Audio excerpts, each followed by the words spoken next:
Bonjour à tous, bienvenue sur ce nouveau vlog. Aujourd'hui, je vous emmène en promenade en forêt.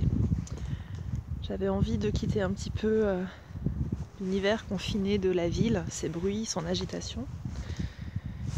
Et le sujet que je souhaitais aborder avec vous, eh bien, c'était un sujet à mi-chemin entre l'économie et l'ésotérisme. Il est de bon ton, particulièrement ici, sous nos climats français, de considérer que l'argent n'est pas spirituel. Que l'argent, parfois même, c'est quelque chose de sale, de honteux. On n'aime pas trop les gens qui parlent d'abondance, qui vivent dans l'abondance, les gens qui se font payer correctement. À plus forte raison, c'est une chose que j'ai eu l'occasion de lire beaucoup.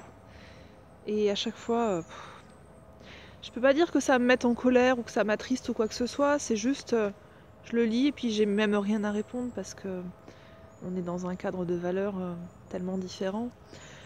Donc ça m'arrive régulièrement de lire des choses sur les thérapeutes, les énergéticiens, tous les gens qui travaillent avec l'invisible. On nous explique que c'est inadmissible de faire payer ce qu'on considère être un don. Alors on va s'arrêter là 2 minutes, juste pour replacer un peu les choses dans leur contexte. D'abord, il s'agit avant tout de capacités. De capacités certes qui ont l'air magiques, et on pourrait nous dire que c'est un don de Dieu, mais au final, ce n'est pas davantage un don, ce n'est pas un don plus exceptionnel que le don ou que le talent de travailler le bois, de faire de la musique, composer, ou d'écrire, ou de cuisiner aussi. Alors pourquoi est-ce qu'un grand chef culinaire pourrait se faire rétribuer et pas un énergéticien? Question. Ensuite, par rapport aux croyances sur l'argent, eh bien on va considérer simplement que l'argent, c'est une énergie tout à fait comme une autre, au même titre que les autres. C'est d'ailleurs assez amusant, comme si on devait faire payer nos prestations en pot de confiture ou en petit poulet, ça pose pas de problème. Par contre, si on réclame un billet de 50 €, étrangement, y a des gens que ça va déranger. C'est pas grave, hein.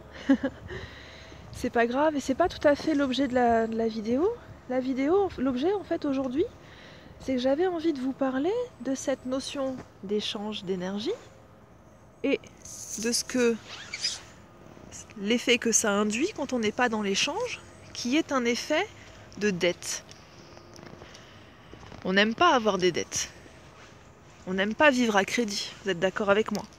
Et quand on prend un crédit, l'organisme qui vous prête l'argent, qui vous prête cette énergie, qui vous permet d'accéder à l'acquisition d'un service ou d'une matière. Waouh, c'est magnifique, il y a un héron juste là dans la clairière qui vient de se poser à 10 mètres. Waouh. Alors, l'organisme de crédit, la banque, lorsqu'on vous prête avec intérêt. Oui, ils sont très intéressés, mais surtout, on vous demande un certain pourcentage complémentaire pour rembourser cet emprunt. Eh bien, dites-vous qu'à chaque instant, dans l'existence, lorsque vous êtes en situation de dette énergétique, l'univers vous demandera systématiquement de payer votre dette, de la rembourser, avec un supplément d'intérêt.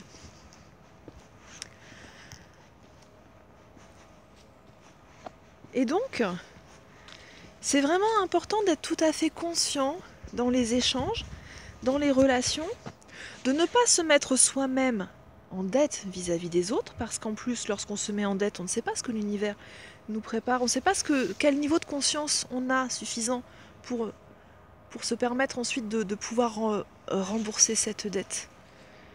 Donc on ne sait pas si on pourra la rembourser un jour. Et si on doit la rembourser plus tard, est-ce qu'on aura la capacité de la rembourser avec intérêt? Et qu'est-ce que c'est qu'un intérêt de l'univers, un intérêt énergétique dans une dette? Est-ce que parfois le taux d'intérêt, ce ne serait pas un taux de difficulté, de blocage, de douleur complémentaire? À vous de voir.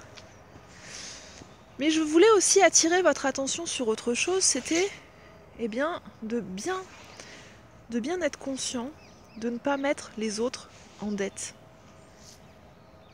C'est parce que c'est pas juste pour eux. Alors vous pouvez choisir de donner des prestations, vous pouvez choisir de rendre des services sans rien attendre en retour, mais il faut bien être clair et bien être conscient que lorsque vous faites ça, le contrat n'est plus uniquement bilatéral, mais dans ces cas-là, il devient tripartite. C'est-à-dire que vous choisissez de faire don d'une prestation, d'un objet, d'un service, d'une énergie à une personne, tout en déposant ce don comme une offrande à l'univers. Et vous affirmez bien à la personne qu'elle n'a pas à vous le rendre et que sa dette est payée. Et oui, parce que sinon, peut-être que son taux d'intérêt à elle, en plus un taux d'intérêt qu'on ne lui demande pas, eh bien ça va être de se faire du souci sur la manière dont elle va pouvoir vous le rendre, et parfois on n'est pas en mesure de le faire. Et évidemment, on n'a pas envie de faire du mal aux autres. Je connais pas grand monde qui ait envie de faire du mal aux autres. En tout cas, ces gens-là, moi je les fréquente pas. Alors du coup, soyons vraiment très conscients de ce que nous pouvons échanger. Alors c'est vrai qu'on parle d'argent, mais on va aussi parler d'énergie, on va parler aussi d'échanges en nature, de ce genre de choses. Mais de toujours bien inclure l'univers et l'impôt qu'on doit payer à l'univers. Ça paraît horrible de parler d'impôt à l'univers et de taux d'intérêt à l'univers, mais malheureusement, mes petits amis, ça marche comme ça. Voilà, alors justement, par rapport à ce sujet, un dernier petit point. Pour ne pas mettre les gens en dette, il faut aussi les laisser nous donner ce qu'ils sont en mesure de nous donner et parfois pouvoir le recevoir. Alors je pense notamment aux thérapeutes et aux chefs d'entreprise qui sont en profession libérale. Alors ça concerne aussi toute personne destinée à commercialiser un service, une prestation, une œuvre d'art ou n'importe. C'est de bien faire attention à accorder une valeur suffisante à son travail de manière à ne pas à ce que l'objet ou la prestation vendue, commercialisée, échangée, ne soit pas emplie d'une prestation de dette. Parce que alors ça, c'est encore moins juste. C'est pas juste pour vous, parce que vous n'êtes pas rétribué à la hauteur de ce que vous avez donné. C'est pas juste pour la personne qui l'achète, parce que, bien malgré elle, elle était de bonne volonté, et malgré cela, elle se retrouve quand même en dette. Et donc, une personne en dette, même si elle n'est pas au courant de l'être, ça va générer de la frustration, ça va générer parfois soit un désintérêt, ou parfois du dégoût, enfin en tout cas un sentiment assez négatif.